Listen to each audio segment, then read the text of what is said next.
Hello, my name's Hugh Grierson. We farm in Perthshire here. Our farm is about 800 acres and it's a mixed organic farm with a mixture of crops, wheat and oats and peas with animals, livestock. We have cattle, sheep, pigs and chickens. My father bought the farm in 1965, a couple of years before I was born.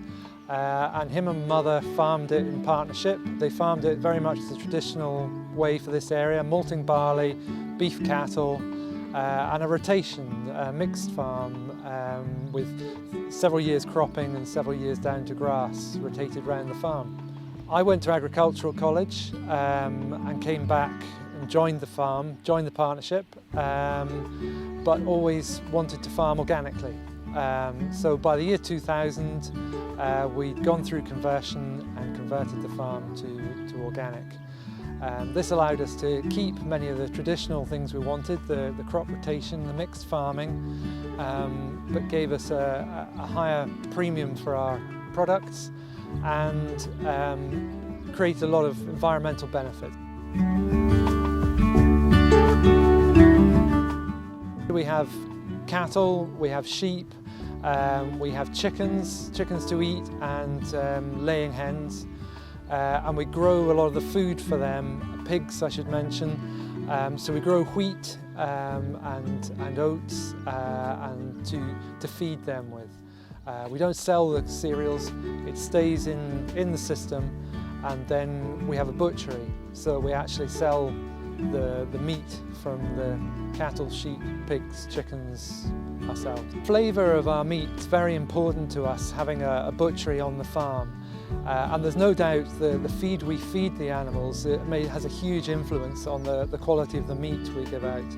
Our customers always comment on the flavour of our meat, and particularly when the grass is growing in the spring. And I'm sure this is because of the diverse diet that the animals are eating. It's good for the health of the animals, and what's good for the health of the animals is good for the health of our customers as well. We have a website, so we deliver a lot of it direct to people's houses. We have a van, use the internet, and we supply other shops, farm shops and small independent businesses as well.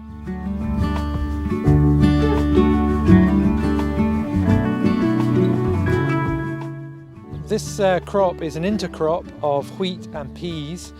We plant the two together at the same time, spring wheat and peas, and it grows a mixed crop for feeding to our livestock, to the chickens and the pigs. One of the problems, particularly with the chicken diets, the laying hen diets, is there isn't enough protein from the wheat that we can grow in this area. It tends to come out about 9–10% protein, but we want feed that's probably at least 16% protein to feed to our animals. By growing peas in the wheat, the peas feed the wheat crop, we get higher yields, but also the wheat-pea mixture that we get has higher protein, and it means we don't have to buy in soya to feed our animals to get the necessary protein levels.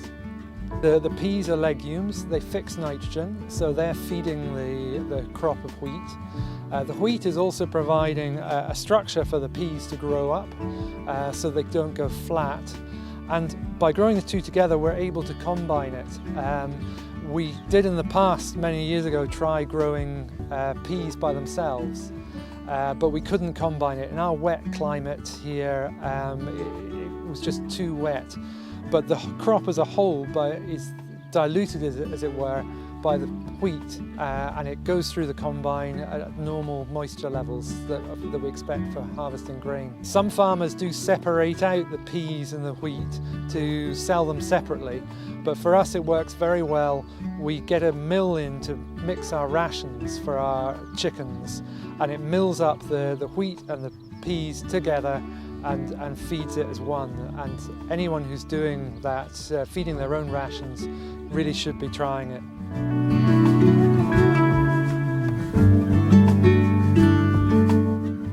We also use the herbal leys, which is a mixture of at least 10 different species to feed our cattle and sheep.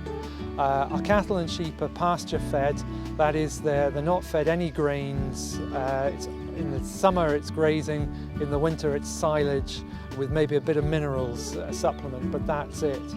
And the herbal leys are perfect for that. The herbal leys are very high yielding for us, and they provide a range of other benefits. The herbs, the chicory is a very good wormer, so it will worm our stock for us. Also the plantain is very good at healing, and particularly young lambs thrive on it. And this isn't just hippie talk from an organic farmer. The New Zealanders, some of the most commercial farmers in the world, have done trials on these things and are planting complete fields of them to improve the health of their livestock. And some of the other herbs, we have yarrow in there, which is a very traditional herbal remedy, and it improves the health of the stock. So in addition to getting yield of grass, we're also getting a free wormer, a mineral supplement, and generally improving the growth of our animals.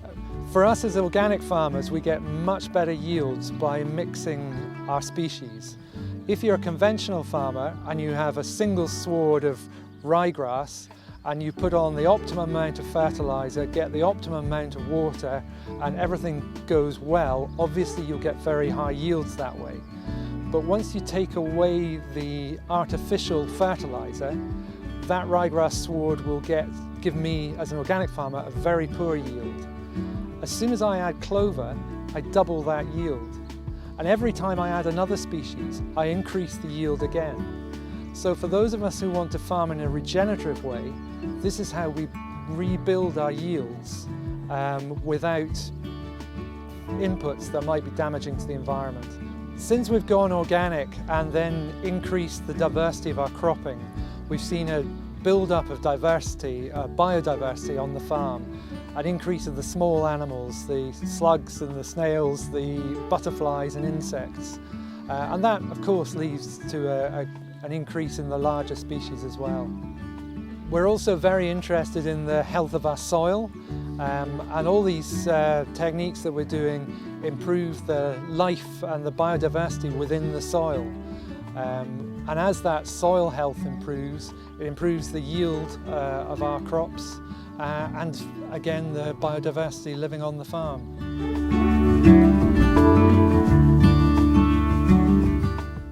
Back in 1998, we started planting trees out in our grassland here. The grass is grazed every year, one year with sheep, the next year with cattle. The trees have grown well. They're providing shade for the cows. The cows eat them, as you can see, but they also improve the soil.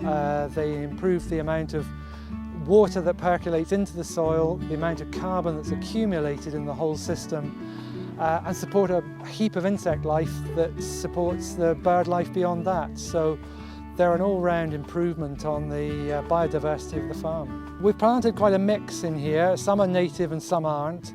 It was also partly for appearance sake. There are some copper trees. This one's a lime.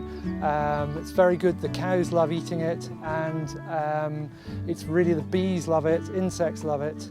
And there's some fir trees, evergreens, and a range of different species that do different things. Some provide shade, some provide shelter all year round. It's quite a mixture. We've also planted hedgerows to achieve similar things. They've got the added advantage that you get base with a lot of wild flowers moving in, but they support, if anything, more insect life and more bird life. And round the edge of the fields, they're essential for lambing shelter and for improving the bird life that's on the farm. Not to mention carbon capture. We let them grow long and we harvest them for firewood. So it's another yield we get out of the system. We get firewood, shelter, and all the biodiversity benefits of that hedge.